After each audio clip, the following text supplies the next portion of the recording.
हीना एक बहुत खूबसूरत लड़की थी। उसकी खूबसूरती के चर्चे पूरे गांव में थे। गांव के सारे लड़के उसकी खूबसूरती पर फिदा थे और हीना को अपने हुस्न पर बेहद घमंड था।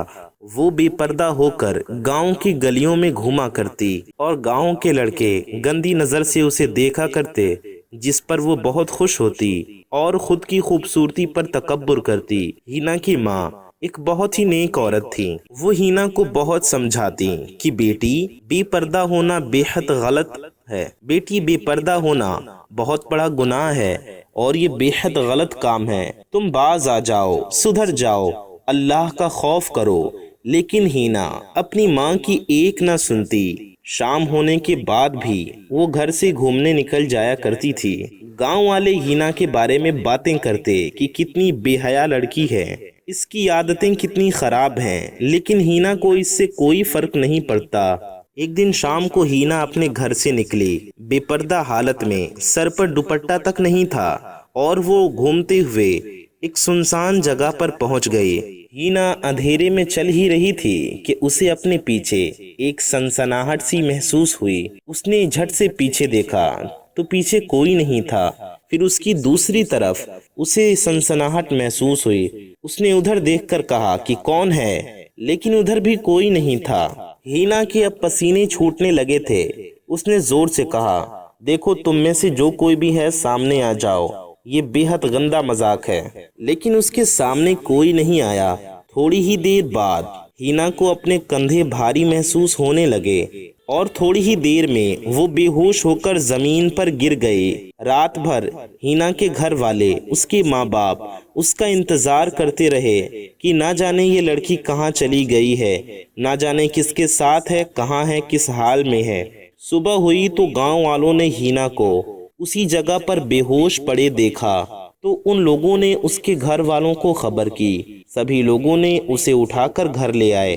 अब तो पूरे गांव में शोर हो गया था कि फुला की बेटी हीना रात भर फुला जगह पर थी, न जाने किसके साथ थी। इस लड़की की तो आदतें ही खराब हैं, ये गांव की दूसरी लड़कियों को भी बिगाड़ देगी। ऐसी लड़की से हमें अपनी लड़कियों के साथ साथ लड़कों को भी बचाकर रखना होगा, वरना इसका बुरा असर सब पर पड़ेगा। लोग तरह तरह की बातें हीना के बारे में बना रहे थे, लेकिन किसी को ये नहीं पता था कि हीना के साथ असल में हुआ क्या था। लोग तो उल्टा सोच रहे थे, हीना के बारे में गलत गुमान करके अफवाहें फैला रहे थे।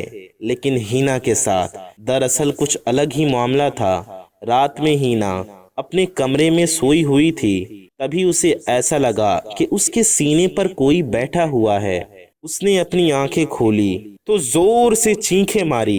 रात में बंद कमरे में उसके सामने एक लंबा चौड़ा नौजवान नजर आया। हीना ने कहा, तुम कौन हो? हीना डरते हुए बोली, तुम यहाँ कैसे आए हो और यहाँ क्यों आए हो? हीना बहुत सहमी हुई थी। उस नौजवान लड़के ने कहा कि हीना, तुम डरो मत, मैं तुम्हें कुछ नहीं करूँगा। मैं यहाँ तुम्हें नुकसान पहुँचाने नहीं आया, बल्कि जब मैंने तुम्हें देखा तो मुझे तुमसे पहले ही नजर में इश्क हो गया। हीना, तुम मेरी पहली नजर का प्यार हो, तुम मुझसे शादी कर लो, हम दोनों हमेशा एक साथ रहेंगे। मैं तुम्हें बहुत खुश रखूंगा। हीना बहुत कांप रही थी। वो कहने लगी, आखिर तुम हो कौन और दरवाजा भी बंद है तो तुम यहाँ पहुँचे कैसे? उस आदमी ने कहा कि मेरा नाम शामन है और मैं एक जिन हूँ। तुम मुझे पसंद आ गई हो, अब कोई मुझे तुमसे दूर नहीं कर सकता। अब तुम हमेशा मेरी ही रहोगी और किसी और की नहीं बन सकोगी। मैं तुम्हें किसी और की नहीं होने दूंगा, क्योंकि तुम पर सिर्फ मेरा हक है। बस उस आदमी की ये सच्चाई जानते ही हीना फिर से बेहोश हो गई। सुबह हुई तो घर वाले दरवाजा खटखटा रहे थे। हीना, हीना, अब तक सो रही हो? तुम तो इतनी देर कभी नहीं सोती, रोजाना सुबह जल्दी उठ जाती हो। लेकिन बहुत आवाजें देने के बाद भी, दरवाजा खटखटाने के बाद भी हीना ने अपने दरवाजे नहीं खोले और ना ही अंदर से कोई आवाज आई।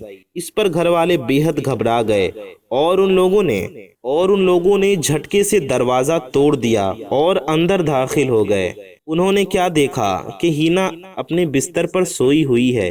पास गए और हीना को जगाने की कोशिश की, पर हीना को होश नहीं आ रहा था। इतने में उन्होंने उसके मुंह पर, चेहरे पर पानी छिड़का। हिना होश में आई, लेकिन उसके आव भाव बदले हुए थे, उसकी आवाज बदली हुई थी, उसकी आंखों में कोई और नजर आ रहा था। हिना की आवाज बहुत भारी हो चुकी थी और वो गुस्से में कहने लगी, तुम्हें नहीं छोड़ूंगा, तुम में से किसी को नहीं छोड़ूंगा।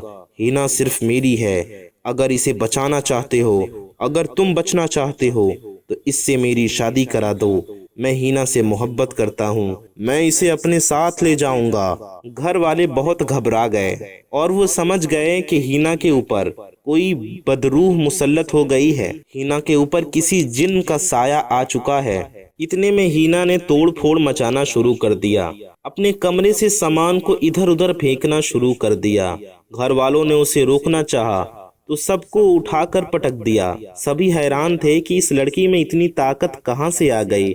इतने में हिना ने अपना पलंग भी उठाया और उसे भी पटक दिया। सभी हैरान थे। तभी हिना के वालिद साहब ने, तभी हिना के अब्बू ने मस्जिद के इमाम साहब को बुलाया। मस्जिद के इमाम साहब के आते ही हिना खामोश हो गई और चुपचाप बैठ गई। दरअसल ये जो कुछ भी हो रहा था वो हिना नहीं कर रही थी, बल्कि उसके अंदर मौजूद वो बुरा जिन कर रहा था। इमाम साहब ने कुछ पढ़ा और हिना के ऊपर दम किया।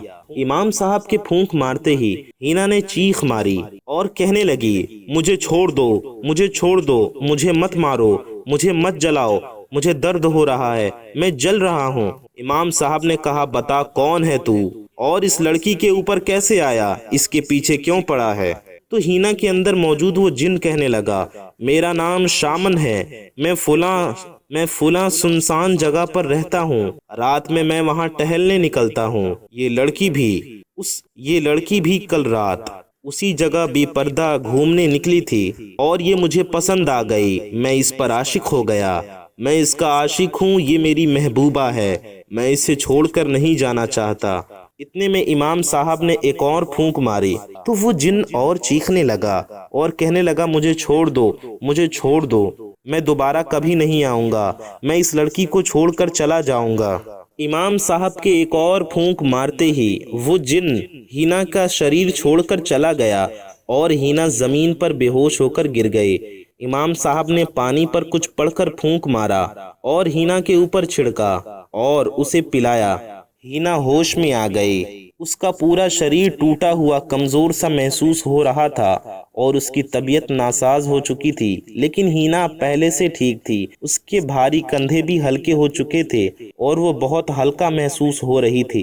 फिर हिना ने कल रात की सारी बात घर वालों को और इमाम साहब को बताई और इमाम साहब ने घर वालों को और मोहल्ले वालों को भी समझाया कि एक लड़की को हमेशा पर्दे में रहना चाहिए। शाम होने के बाद घर के छत पर और गली मोहल्लों में घर से बाहर बेपर्दा हालत में नंगे सर कभी नहीं निकलना चाहिए, क्योंकि ये बुरे शैतान जिन्नात ऐसी लड़कियों पर आशिक हो जाते हैं जो अपना सर नहीं ढाकती, जो अपने बालों को खोलकर घूमती हैं। हिना के इस वाक़े से गांव की सभी लड़कियों ने इबरत हासिल की।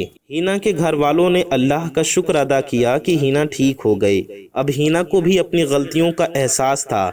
उसने कान पकड़ा और तौबा की कि दोबारा वो कभी बेपर्दा नहीं घूमेगी। उसने अपनी बुरी आदतों को भी छोड़ दिया और वो एक नेक लड़की बन गई। कुछ दिनों बाद, कुछ सालों बाद, कुछ वक्त बाद हिना का एक अच्छे घर में निकाह हो गया और वो खुशी खुशी रहने लगी।